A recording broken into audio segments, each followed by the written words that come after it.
Good evening, sir. I'm from the group of Duncan Ning and Josh Lorenzo, and today I'll just be presenting our final project for guided studies. Josh is not available right now, but he did work on this a lot, and this was a group effort. So, first of all, moving on to our business problem and our data set, we wanted to tackle something related to the autism spectrum disorder, specifically on creating a model that could classify whether somebody has autism spectrum disorder according to some attributes. Now, the value of this kind of machine learning model is that it could really being able to provide quick and faster diagnoses would help in maybe making or would greatly speeden up the process of getting a real diagnosis and then providing appropriate treatment to the people with autism spectrum disorder. And the earlier the treatment, the better, since that would help them develop practices that would really help them come to terms probably with what they experience, and also just most likely have a better time growing up, even also for adult people with autism spectrum disorder.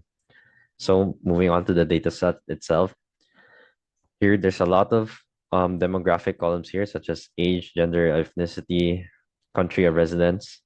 But the most relevant columns here are the A1 to A10 score. This is a yes or no to whether, sorry, let me just bring up this picture. The A1 to A10 score, this refers to a common test used to screen for autism. Now here, A1 to A10, it's just containing their yes or their no to these questions. There are questions here, each of them relate to common behaviors exhibited by the people with autism spectrum disorder, such as does the person show little awareness of dangerous situations, and etc.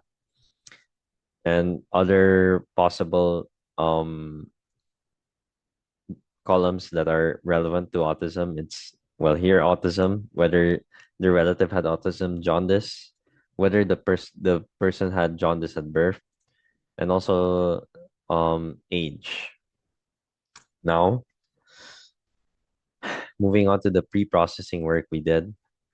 So first, we did some data cleaning. We replaced the question marks and other NaN equivalents with a proper NaN object. Then we also changed age to remove outliers such as 100 plus ages or 100 plus age entries, since those could be inaccurate. Then we also standardized United States and UK to, or United States and United Kingdom to USA and UK respectively. The last thing we did for processing was one hot encoding. We changed these yes or no questions to become one or zero in binary. Then after that, we did some visualization on the data set before moving on to the training. So we have about 700 rows from um people who willingly from volunteers who participated in the survey, I believe. Now, the data set here, we're trying to check how many null values there are.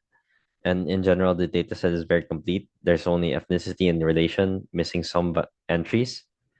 But in general, it's pretty complete. Now, moving on, we wanted to know how much, what was the distribution for people who were diagnosed with autism spectrum disorder versus those who were not. In this case, there are actually a good number of autism spectrum disorder diagnoses. So this is most likely a more biased distribution compared to the actual world, where there would likely be less people with autism spectrum disorder, but it still provides us good data. Now, for their age distribution, as you can see here, one of the quirks of this data set is that it's heavily biased towards the younger ages, most likely because these people were more likely to volunteer and also know how to report using the phone, which was what the survey used, I believe. Uh, and also the natural age distribution likely. Lastly, we wanted to see whether there was gender was an influence here. So we took gender, we further subdivided the ASD table over here to gender. As you can see, there is some slight differences, but they are not mostly negligible. And well, gender will not be an issue most likely, although there are more males in the survey than females. Okay, now moving on to the model training process. With the data we processed before, we just loaded it into this notebook.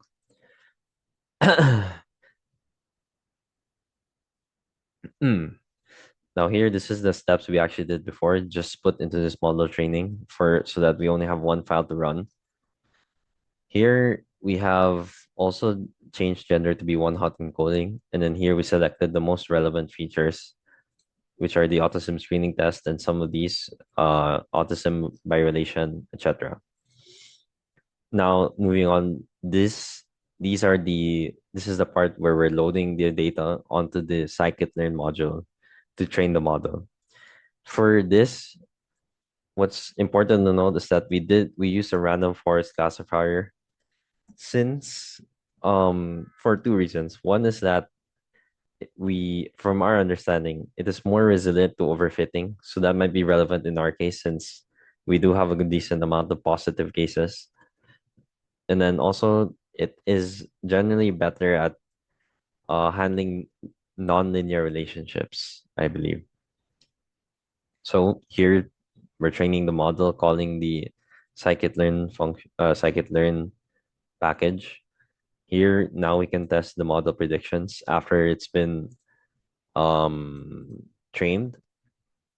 So here, just some more visualization, which I'll skip over to see over here. So we have the metrics over here for the model performance. In general, precision over here, I believe it's the number of correct positive predictions. And then recall is the proportion of proportion of positive cases that were caught, that were actually caught by the model. F1 score, this is the overall best way to assess the performance of a model since it's considers both precision, recall, accuracy, and also is not biased towards data sets where it's there are large uneven distributions rather. Here you can see that our average for the F1 score is pretty good, 0.94. This means that the model generally performs quite well. And then also precision and recall actually perform quite well as well. So moving on to the other visualizations we have, we did try to see based on the mod what the package did that what features were the most important to classifying autism. And here, as you can see, it's heavily dominated by the autism screening test, which would make sense since that's used for screening autism. But age is also a strong factor. Could be a could be from the bias of the data set towards the younger people. Then lastly, the gender, autism by relation, and jaundice were quite low, extremely low, in fact, which was quite surprising. Then here we have confusion matrix just to evaluate again the performance of the model. You can see here we only have 4 false positives, I believe, and 4 false negatives. And then here we do, well, it was pretty strong in predicting. This is in the evaluation, the test data set, I believe. It was pretty strong in predicting both the positive and the negative correctly.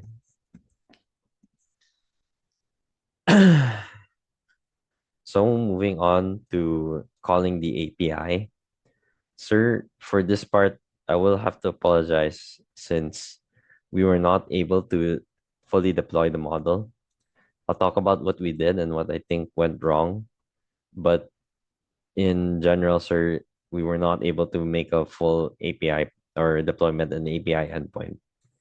So here, we followed the lab instructions here, and we have a model folder with a Docker file over here to process the containerization. But here in our train PY or in our trainer file, we have the CSV file that we need for containing the data we need to train, and then also the train.py file for training, actually, or the custom model rather. Here, this is the same thing as before. I'll skip over it. And then at the end here, we have this part to save the model in the job live file, which is used for scikit-learn along with PKL. And then it saves it into a Google Cloud bucket so that we can access it later on. Now, in sorry, but when we were running this, we used the Docker. So in this Docker file, we have some instructions here for the Docker to use, and then we ran that, containerized it, and then had it and pushed it, I believe, and then it ran to produce the model, or the model with the containerization on it, the model file. Now, so after that, we tried to create a model over here or enter a model registry over here. So that was training model, etc. And then we did browse, or we used the storage path to the uh what we saved over here, which would have been like this MPG model. Now that did we were able to sorry, we were able to create um we did have the container there, and then we used it over here to train the model, etc., and then use the container we created from over here. But when we did that, it did train the model. We were able to create model instances over here and successfully train the model. But when we tried to create endpoints over here, we were not able to succeed. Now, I think it could be a problem of we were not able, maybe we weren't able to select the proper container for the prediction. Since I believe we did try out a bunch of different scikit um, prediction containers, pre-built containers rather, but none of them seemed to work. And what I did try to do, sir, was to here I downloaded the model, that job live file that our um Google Cloud operations created, and I tried it over here just to see whether it was being produced correctly, and it did seem to be being produced correctly. So the issue that we think might have been causing or our failure to do so might have been caused by environment factors, maybe like the containers were not being loaded properly. Now, moving on, sir, if we did have an API call, or if we did have a running API, this is how we would sample run it. We have our attributes here, then we have our project ID here, our endpoint ID here with our data. Now, to if we did have this API, it could be used in like an application. For example, once people have answered questions relating to these and putting in information, then like the app could interface with the model and instantly come up with the probability or a likely diagnosis for, not a diagnosis, sorry, but a likely um machine learning developed diagnosis for them. That would really help them. And in terms of our entire machine learning process, it was pretty important. First, we had to um, pre-process the data. Otherwise, we wouldn't have been able to produce a model properly. Then after that, we had to have the training process here, along with choosing what kind of classifier to use. Then after that, once we have this, we can move on to the architecture steps and deploying it. That was containerization using Docker, this Docker file, and then running it over here to see whether we could, or to interface with the cloud.